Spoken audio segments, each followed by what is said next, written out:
जय हिंद दोस्तों, मेरा नाम अंकित सिन्हा है और रिसेंटली एनडीए का पेपर कंडक्ट हुआ है और इस वीडियो में हम बात करेंगे एनडीए में आए हुए हिस्ट्री के क्वेश्चंस की। तो वीडियो में आप जानते हो तरीका क्या है, सारे क्वेश्चंस पोस्ट करने हैं, अटेम्प्ट करने हैं और लास्ट में आपको स्कोर कमेंट बॉक्स में बताना है। अगर आप बैच के बारे में ज़्यादा जानकारी लेना चाहते हो तो डिस्क्रिप्शन बॉक्स में नंबर है, वहाँ से आप स्पेसिफिक आप किस एग्ज़ाम की तैयारी कर रहे हो उसके उस बैच के साथ जा सकते हैं। पहला क्वेश्चन बुक्स एंड ऑथर से बड़ा ही फेमस टॉपिक है, अक्सर यहाँ से सवाल देखने को मिलते हैं। दया भाग, पृथ्वीराज रासो, लीलावती और मिताक्षरा। तो दया भाग जिमूत वाहन ने लिखा है, पृथ्वीराज रासो चंद्र बरदाई ने, लीलावती भास्कराचार्य ने और मिताक्षरा विज्ञानेश्वर ने। चारों बातें यहाँ पे सही है, आंसर है option D, all the four.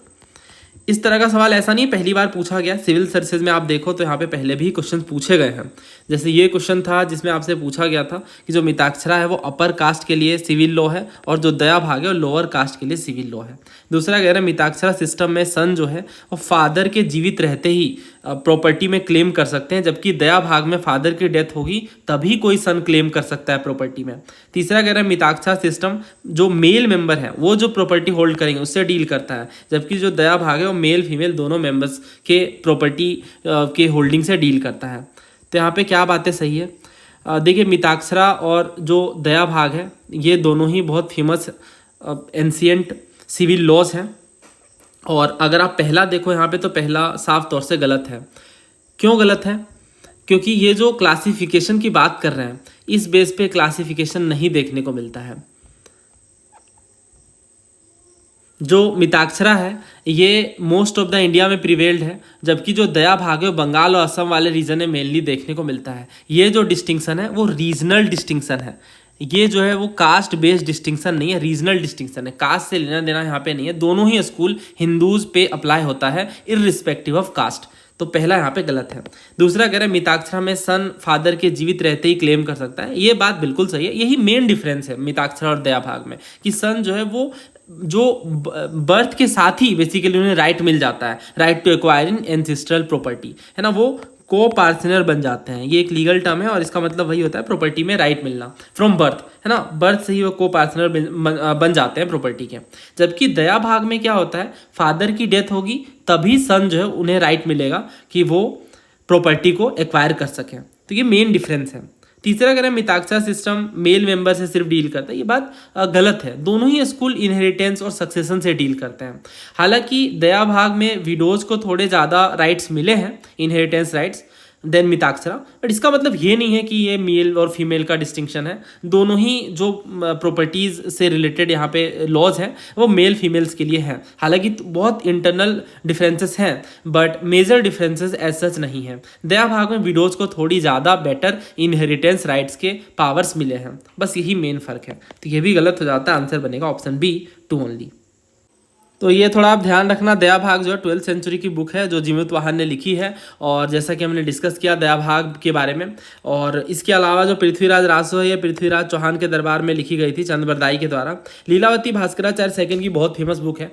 Basically इनकी बेटी का नाम था लीलावती। इन्होंने जो बुक लिखा था ना उस बुक का नाम था सिद्धांत शिरोमणि। ठीक है, सिद्धांत शिरोमणि नाम की बुक इनके द्वारा लिखी गई थी और इसी बुक में इन्होंने डिस्कस किया था कि मैथमेटिक्स के जो प्रॉब्लम्स हैं, फ्रैक्शंस या इसके अलावा और जो दूसरे टॉपिक्स हैं वो सारी चीज़ें इनके द्वारा डिस्कस की गई थी और ये अपनी बेटी को डेडिकेट करते हैं इस बुक को, इसी वजह से लीलावती नाम रखा गया था, है ना। तो ये सारी चीज़ें जो आपको ध्यान रखनी है और इसी से रिलेटेड क्वेश्चंस पूछे जाते हैं। अगले क्वेश्चन की बात करते हैं। क्रोनोलॉजिकल ऑर्डर में आपको अरेंज करना है फ्रॉम द ईयरलीस्ट टू रीसेंट, यानी जो पहले हुए हैं उनको पहले लगाना है और जो बाद में हुए हैं उनको बाद में अरेंज करना है। पहला कह रहे हैं कि ब्रिटिश ईस्ट इंडिया कंपनी का फॉर्मेशन हुआ। दूसरा कह रहे हैं कि मैगेलन ने ग्लोब को ही सर्कुमनेविगेट करा, यानी पूरा चक्कर लगाया पृथ्वी का। और तीसरा कह रहा है डच ईस्ट इंडिया कंपनी बनी। और चौथा कह रहा है वास्को ड गामा कालीकट या कोझिकोड पहुंचता है। तो इसका आंसर क्या होगा दोस्तों? ये जो क्वेश्चन है ये थोड़ा टफ क्वेश्चन है क्योंकि जो सेकेंड वाला ईयर है, हालांकि पहले इन्होंने पूछा है एनडीए के पेपर में ही, आप देखो तो कई बार इन्होंने पूछा है कि मैक्सिको को किन्होंने कनकर करा, या फिर एनडीए में ही पहले पूछा गया है कि वास्को डी गामा कब कालीकट पहुंचते हैं, या डच ईस्ट इंडिया कंपनी पहले बनती है या फिर ब्रिटिश ईस्ट इंडिया कंपनी पहले बनती है। इसके अलावा इस तरह के क्वेश्चन काफ़ी सारे पूछे गए हैं, है ना, तो उनसे हमें आइडिया लगता है। बाकी ये मैगेलन है और मैगेलन के बारे में भी हम समझेंगे। पहले देखते हैं एक एक करके। देखिए जो ब्रिटिश ईस्ट इंडिया कंपनी है कब बनी, तो ये बनती है 1600 में। और जो मैगेलन है ये कब ग्लोब को सरकम नेविगेट करते हैं, ये करते हैं 1519 से 22 के बीच, ठीक है। हालांकि 1521 में ही डेथ हो जाती है मैगेलन की, तो इसके जो टीम मेंबर्स होते हैं वो बाद में नेविगेट करते हैं। ये पोर्टुगीज एक्सप्लोरर होते हैं और स्पेनिश क्रोन के तहत इन्हें सेलिंग की परमिशन मिलती है। और ये सबसे पहले व्यक्ति होते हैं जिन्होंने अर्थ को ही सरकम नेविगेट करने का अभियान चलाया। और इन्होंने बेसिकली स्टेट ऑफ मैगेलन को डिस्कवर करा और पैसिफिक ओशन को ये क्रॉस करते हैं। 1521 में ही इनकी डेथ हो जाती है, बेसिकली कुछ युद्ध हो जाता है फिलीपींस के साथ, तो इसमें। और बाद में ये जो एक्सपेडिशन है ये जुआन सेबेस्टियन एल्केनो नाम के व्यक्ति होते हैं, इन्हीं के साथ वो इस चीज़ को कंप्लीट करते हैं। तो ये इनको बेसिकली इस चीज़ के लिए जाना जाता है ना कि इन्होंने पहला voyage around the world initiate करा था, तो ये थोड़ा ध्यान रखना है। और अगर डच ईस्ट इंडिया कंपनी के फॉर्मेशन की बात करें तो ये होता है 1602 में। और वास्को डी गामा कब कालीकट पहुंचता है, ये तो बहुत फेमस ईयर है 1498 में। एक एक करके समझे अगर, तो Vasco da gamma Portuguese explorer थे, कालीकट पहुंचते हैं 1498 में। और ये पहले यूरोपियन होते हैं जिन्होंने इंडिया के जो रास्ता है, खासतौर से केप ऑफ गुड होप, उसको डिस्कवर करने का इन्हें क्रेडिट मिलता है। और ये मेरीटाइम ट्रेड को भी ओपन कर देते हैं बिटवीन यूरोप एंड इंडिया, ठीक है। तो ये हो गया। और मैगेलन का तो हमने समझ ही लिया। इसके अलावा और कौन सा बचा, डच। हाँ, तो डच और इसको लेके बहुत लोगों को कन्फ्यूजन होती है, कोई कन्फ्यूजन की बात नहीं होनी चाहिए। जो डच ईस्ट इंडिया कंपनी है ये बाद में बनी है, ठीक है, 1602 में। और जो ब्रिटिश ईस्ट इंडिया कंपनी है या जो इंग्लिश ईस्ट इंडिया कंपनी है 1600 में ही बनी है, तो इसमें कोई कन्फ्यूजन नहीं होनी चाहिए, बहुत लोग कन्फ्यूज होते हैं, ठीक है। तो यहाँ पे सही ऑर्डर क्या है, सही ऑर्डर है 4213। सबसे पहले 4 आएगा, फिर 2, फिर 1, फिर 3। 4213 किस में है, 4213 ऑप्शन बी में है, ऑप्शन बी में है। ये क्वेश्चन देखिए कि मैक्सिको को किन्होंने एक्सप्लोर करा था, कौन से यूरोपियन एक्सप्लोरर ने। तो इसका आंसर क्या होगा, ऑप्शन है हमारे पास Vasco da Gama, Bartholomeu Dias और मैगेलन या हर्नेन कॉर्टेज। ये चारों नाम बहुत फेमस है, खास तौर से जब बात आती है कि नए जो उस टाइम पे जो डिस्कवरीज की जा रही थी नए नए सी रूट्स की, उसमें देखिए इसका सही आंसर ना ऑप्शन डी है, हर्नेन कॉर्टेज। ये स्पेनिश थे और इन्होंने 1519 में ये मैक्सिको लैंड करते हैं। और इस वजह से ये ऐसे यूरोपियन एक्सप्लोरर माने जाते हैं जिन्होंने मैक्सिको को कनकर करा था या एक्सप्लोर करा था। बाकी तो गलत है, आप जानते ही हो वास्को डी गामा जो है ये तो सही आंसर नहीं है, पोर्टुगीज एक्सप्लोरर थे और ये कालीकट पहुंचते हैं, तो इस वजह से ये तो गलत है। बार्थोलोमियो डियाज भी गलत है, ये भी पोर्टुगीज एक्सप्लोरर ही थे, केप ऑफ गुड होप को इन्होंने एनसर्कल करा था या राउंड करा था। और अगर मैगेलन की बात करें तो ये भी गलत है, क्योंकि मैगेलन जो है ये एक्सप्लोरर थे, पोर्टुगीज एक्सप्लोरर थे जिन्होंने पहली बार सरकम नेविगेट करा था अर्थ को, और फिलीपींस में इनकी डेथ हो जाती है before the voyage was completed. Next question देखिए, इसमें कह रहे हैं डच ईस्ट इंडिया कंपनी बनी थी ब्रिटिश ईस्ट इंडिया कंपनी के फॉर्मेशन के बाद, तो ये बात सही है, 1600 में बनी थी, 1602 में, तो इस वजह से पहला सही है। दूसरा कह रहे हैं वास्को डी गामा कालीकट 1498 में पहुंचता है, दोनों बातें सही है, आंसर इज ऑप्शन सी। ये थोड़ा ध्यान रखना होगा हमें, ऑप्शन सी यहाँ पे सही है, बोथ 1 and 2। ये क्वेश्चन देखिए, इन्वेंशन और इन्वेंटर का नाम आपको मैच करना है, flying shuttle loom, water frame, spinning jenny. और इस तरह के जो क्वेश्चंस हैं वर्ल्ड हिस्ट्री वाले वो भी हमने कुछ इस वीडियो में लिए हैं, क्योंकि ये पूछे गए हैं। और अगर आप देखो तो इसके इंडस्ट्रियल रेवोल्यूशन के कॉन्टेक्स्ट में सिविल सर्विस में भी क्वेश्चन देखने को मिले हैं, और लास्ट ईयर मेंस में बहुत शानदार सवाल आया था इंडस्ट्रियल रेवोल्यूशन पे, तो हम स्किप नहीं कर सकते हैं। Flying shuttle loom, water frame, spinning jenny, एक एक करके हम पूरा समझ लेते हैं। देखिए इंडस्ट्रियल रेवोल्यूशन से पहले क्लॉथ जो है वो हाथों से बनाए जाते थे। फ्लाइंग शटल की डिस्कवरी हुई 1733 में जॉन के के द्वारा। जॉन के नाम था इनका, जॉन के ने डिस्कवरी करी किसकी, फ्लाइंग शटल की 1733 में। और जो वीविंग का जो प्रॉब्लम था वो क्योंकि हाथ से बनाया जा रहा था, बहुत टाइम लग रहा था, बट फ्लाइंग शटल में थोड़ा काम आसान हो गया। तो जॉन के ने जब डिस्कवर करा, फ्लाइंग शटल को इन्वेंट करा, उस टाइम पे वीविंग की जो स्पीड है वो डबल हो गई। तो अब जो वीवर्स हैं उनको आसानी हो रही थी, बट इसमें बहुत सारी प्रॉब्लम्स थी, जैसे जो यार्न की शॉर्टेज है ये बहुत बड़ी प्रॉब्लम बनी। तो इसके बाद स्पिनिंग जेनी की डिस्कवरी होती है 1764 में, और ये डिस्कवर करने का काम करते हैं जेम्स हारग्रीव्स ने ये डिस्कवर करा था। और इसमें बहुत सारे थ्रेड्स को एक साथ प्रोड्यूस किया जा रहा था, और एक वर्कर बहुत सारे स्पिंडल्स को स्पिन कर सकता था एक साथ, तो यार्न का प्रोडक्शन काफ़ी बढ़ गया। हालांकि यार्न वीक थे, बट बहुत इस क्रांति को आगे बढ़ने में मदद मिली थी। देन इसके बाद डिस्कवरी होती है वाटर फ्रेम की 1769 में, और वाटर फ्रेम को डिस्कवर करते हैं रिचर्ड आर्कराइट, और इसमें वाटर पावर का यूज किया जाने लगा हैंड पावर की बजाय, तो इसमें स्ट्रॉन्ग यार्न बनने लग गया और इससे फैक्ट्री बेस्ड प्रोडक्शन होना स्टार्ट हो गया। देन अगेन 1769 के बाद 1779 में स्पिनिंग मूल की डिस्कवरी होती है, और ये सैमुअल क्रॉम्पटन नाम के आदमी होते हैं, इन्होंने डिस्कवर करा था, और इसमें स्पिनिंग जेनी और वाटर फ्रेम दोनों के एडवांटेज को साथ में कंबाइन कर दिया गया। इससे बिल्कुल फाइन और स्ट्रॉन्ग यार्न बनने लग गए जो बहुत ही हाई क्वालिटी टेक्सटाइल के लिए आइडियल थे। इसके बाद 1785 में एडमंड कार्टराइट आते हैं और इन्होंने पावर लूम को इन्वेंट करा। पावर लूम के इन्वेंशन से क्या हुआ, मैकेनाइज्ड वीविंग होने लगी और टेक्सटाइल इंडस्ट्री कंप्लीट मैकेनाइज हो गया। हालांकि दोस्तों इस बीच कई सारी प्रॉब्लम्स भी आती हैं, जैसे जो हार्ग्रीव जब ये इन्वेंट करते हैं स्पिनिंग जेनी को, तो बहुत ज़्यादा इस मशीन पे अटैक भी किया जाता है क्योंकि वर्कर्स काफ़ी ज़्यादा थे और इस मशीन से वर्कर्स की एक तरीके से आप कह सकते हो बेरोजगार होने लग गए थे, है ना वर्कर्स। तो ये वाली प्रॉब्लम देखने को मिल रही थी और ये हम सारी चीज़ें पढ़ते हैं इंडस्ट्रियल रेवोल्यूशन के कॉन्टेक्स्ट में। तो यहाँ पे अगर हम देखें तो हाँ पहला सही है, बट दूसरा और तीसरा स्वैप कर दिया गया, तो आंसर यहाँ पे ए होगा क्योंकि हमें करेक्ट बताना है। ऐसे क्वेश्चन यहाँ पूछे गए, फ्लाइंग शटल को किन्होंने डिस्कवर करा था, तो फ्लाइंग शटल को डिस्कवर किया था जॉन के ने, तो आंसर यहाँ पे बी होगा। इन्होंने पूछा था फ्लाइंग, अच्छा एक ही सवाल बार बार पूछा गया था, तो जॉन के इसका आंसर है। और इसमें पूछा गया वाटर फ्रेम जो है रिचर्ड राइट का, ये किस चीज़ का डिवाइस था, नहीं पेंटिंग बनाने का, नहीं irrigation field for rice cultivation, नहीं स्ट्रॉन्ग थ्रेड्स ऑफ यार्न बनाए जा रहे थे, आंसर यहाँ पे ऑप्शन सी होगा, डी भी गलत है।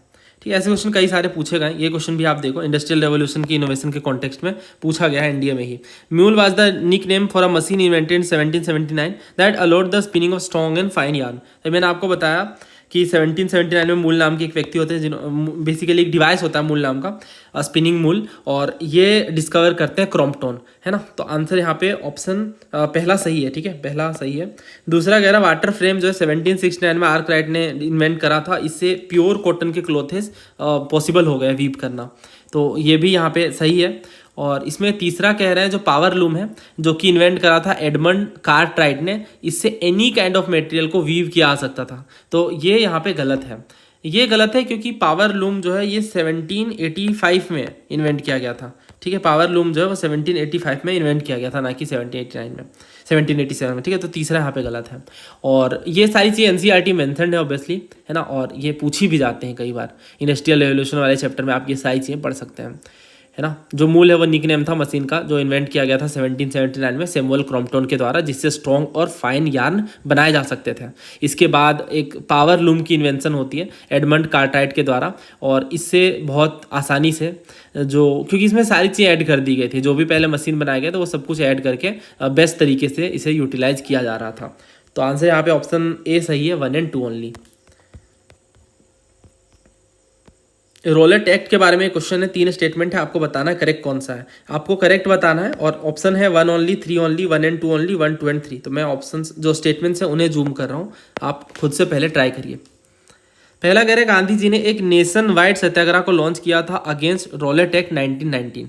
दूसरा कह रहे ये जो एक्ट है बहुत तेजी में पास कर दिया गया, हालांकि इसमें इंडियन मेंबर्स की ऑपोजिशन थी, फिर भी ये काउंसिल ने पास कर दिया था। तीसरा कह रहे ये जो एक्ट है इसमें गवर्नमेंट को इनॉर्मस पावर मिल गई कि वो पॉलिटिकल एक्टिविटीज़ को रिप्रेस कर सके, दबा सकें।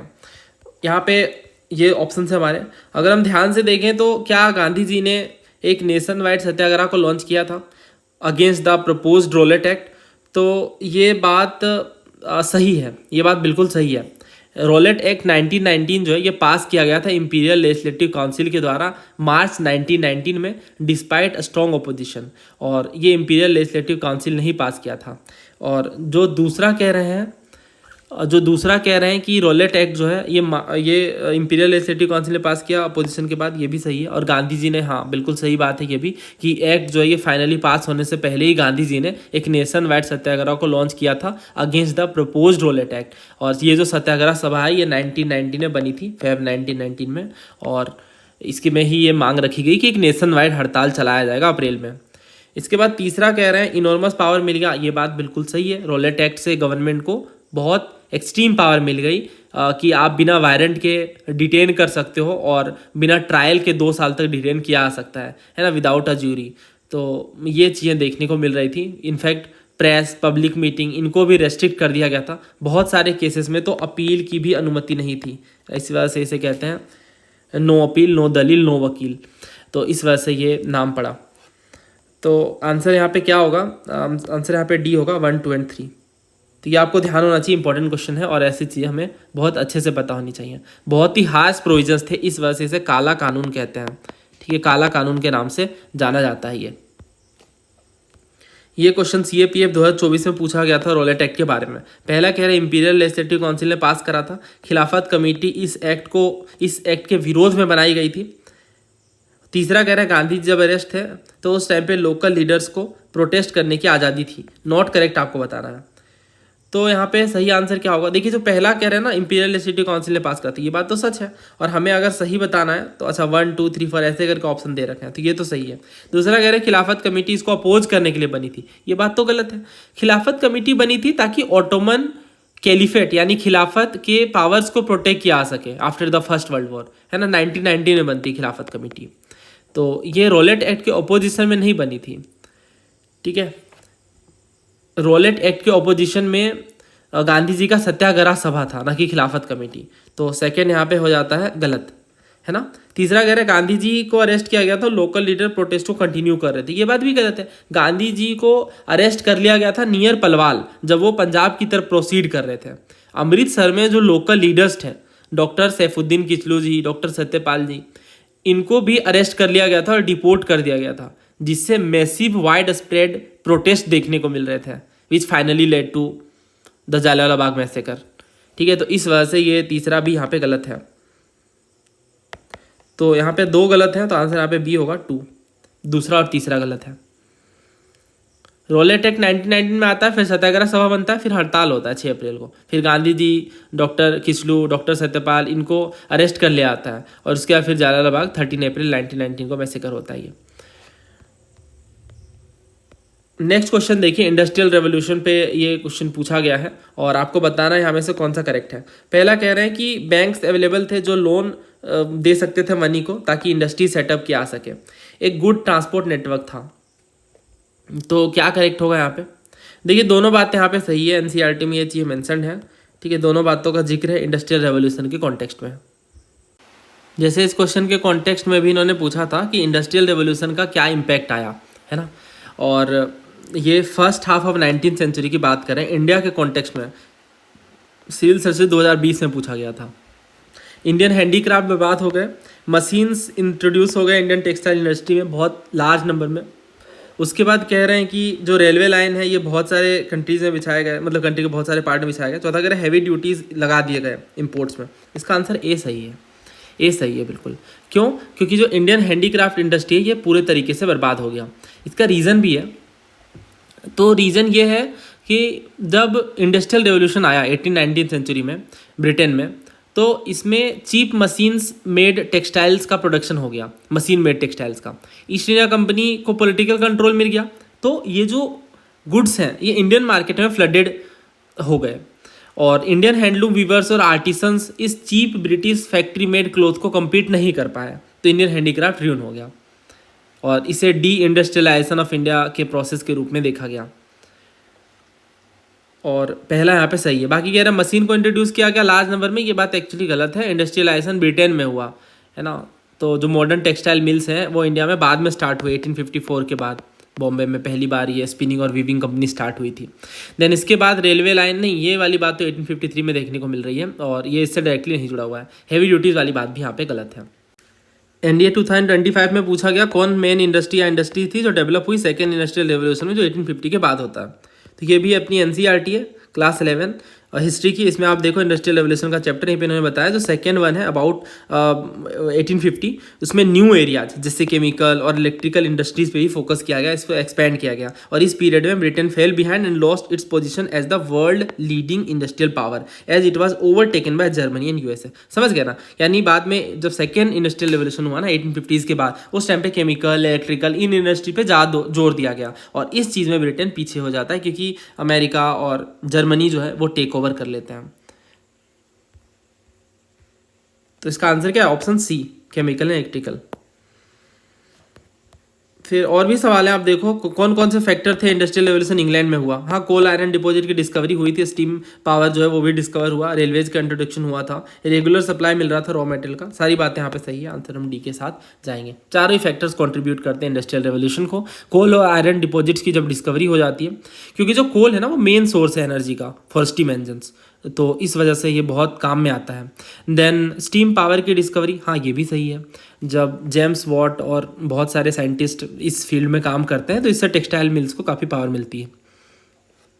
रेलवे इंट्रोडक्शन भी काफ़ी हेल्प करता है डेफिनेटली। देन ये क्वेश्चन आप देखो, इंडस्ट्रियल रेवोल्यूशन के कॉन्टेक्स्ट में आपको बताना है कौन सा करेक्ट है। पहला कह रहा है थॉमस सेवरी ने एस्ट्रोलैब को इन्वेंट करा, थॉमस न्यू कॉमन ने केमिकल डाई को इन्वेंट करा, जेम्स वॉट ने कन्वर्ट करा स्टीम इंजन को जिससे एनर्जी मिले to power machine in factories. चौथा कह रहा है मैथ्यू बुल्टन ने डिस्कवर करा technique of refining gold of impurities. तो इसका आंसर क्या है? ऑप्शन सी, जेम्स वॉट ने कन्वर्ट करा स्टीम इंजन को जिससे पावर मशीन्स को एनर्जी मिल पाए इन फैक्ट्रीज। थॉमस सेवरी ने एस्ट्रोलैब को इन्वेंट करा, ये बात गलत है, थॉमस सेवरी ने नहीं इन्वेंट करा था। थॉमस सेवरी ने ईयरली स्टीम पावर्ड पंप को इन्वेंट करा था ताकि माइन से वाटर को रिमूव किया जा सके। ठीक है, दूसरा कह रहा है थॉमस न्यू कॉमन ने केमिकल डाई को इन्वेंट करा, ये बात भी गलत है, इन्होंने एटमॉस्फेरिक स्टीम इंजन को डेवलप करा था जिससे माइन से पानी को पंप किया जा सके। और इसके बाद जेम्स वाट, ये तो सही है। चौथा कह रहा है मैथ्यू बुल्टन ने डिस्कवर करा था गोल्ड की इम्प्योरिटी साफ करने वाली चीज़ें, नहीं ये बात यहाँ पे गलत है। मैथ्यू बुल्टन एक इंडस्ट्रियलिस्ट थे और जेम्स वॉट के बिजनेस पार्टनर थे, है ना, तो जो वॉट के स्टीम इंजन थे उनको फिक्स करने का काम इन्होंने करा था। अगला देखिए, industrial revolution saw the replacement of handicraft by power driven machinery. यही तो मेन चीज़ देखने को मिली ना इंडस्ट्रियल रेवोल्यूशन में, मशीन्स वगैरह आ गए तो जो हैंडीक्राफ्ट थे वो रिप्लेस हो गए। उसके बाद कह रहे हैं industrialise countries become dependent upon other countries for the supply of raw material. हाँ ये बात भी सही है। लार्ज स्केल प्रोडक्शन स्टार्ट हुआ मशीनरी इन फैक्ट्रीज के हेल्प से। हाँ ये भी सही है। तो आंसर यहाँ पे क्या होगा? Option D 1, 2 and 3। Russian revolution के ऊपर ये सवाल है। पहला कह रहे हैं ब्लडी संडे, ये एक इवेंट था, एक इंसिडेंट था जो एक सीरीज ऑफ इवेंट को जन्म देता है 1905 रेवोल्यूशन में। दूसरा कह रहे हैं लॉयर, डॉक्टर, इंजीनियर और अदर मिडिल क्लास वर्कर ने एक यूनियन ऑफ यूनियंस बनाया था और एक कॉन्स्टिट्यूएंट असेंबली की डिमांड करी थी। अगेन एनसीईआरटी में आप पढ़ोगे, साफ तौर से बताया है कि फादर गैपोन के नेतृत्व में ये वर्कर्स का प्रोसेसन चल रहा था और ये विंटर पैलेस में पहुंच जाते हैं और इनको अटैक किया जाता है by the police and cos x. 100 workers की डेथ हो जाती है इस चीज़ में और 300 वाउंड हो जाते हैं। ये जो इंसिडेंट है ब्लडी संडे के नाम से जाना जाता है। बहुत सारे सीरीज ऑफ इवेंट्स इसके बाद देखने को मिलते हैं और इसे ही 1905 रेवोल्यूशन के नाम से ओवरऑल जाना जाता है। स्ट्राइक्स होते हैं पूरे देश में, यूनिवर्सिटीज़ बंद हो जाती हैं और इस तरीके से हम देखते हैं लॉयर, डॉक्टर, इंजीनियर और अदर मिडिल क्लास वर्कर भी यूनियन ऑफ यूनियंस को इस्टेब्लिश करते हैं और एक कॉन्स्टिट्यूएंट असेंबली की डिमांड करते हैं। तो आंसर यहाँ पे क्या होगा? Option C, both 1 and 2। बाकी ये चीज़ें आप पढ़ लेना। 1905 रेवोल्यूशन के टाइम पे ही जो जार है, जो कि किंग होते हैं, वो इलेक्टेड कंसल्टेटिव पार्लियामेंट जिसे डूमा कहते हैं, इस चीज़ के क्रिएशन के लिए अलाउ कर देते हैं और फिर इसके बाद हम देखते हैं कि एक large number of trade unions और फैक्ट्री कमिटीज़ भी सेटअप की जाती हैं। 1905 में ज़्यादातर कमिटीज़ और यूनियन जो है वो अनऑफिशियली ही वर्क करते हैं जब, और इसके बाद फिर इन्हें इलीगल डिक्लेयर कर दिया जाता है। बहुत सारे रेस्ट्रिक्शंस भी लगाए जाते हैं पॉलिटिकल एक्टिविटीज़ में।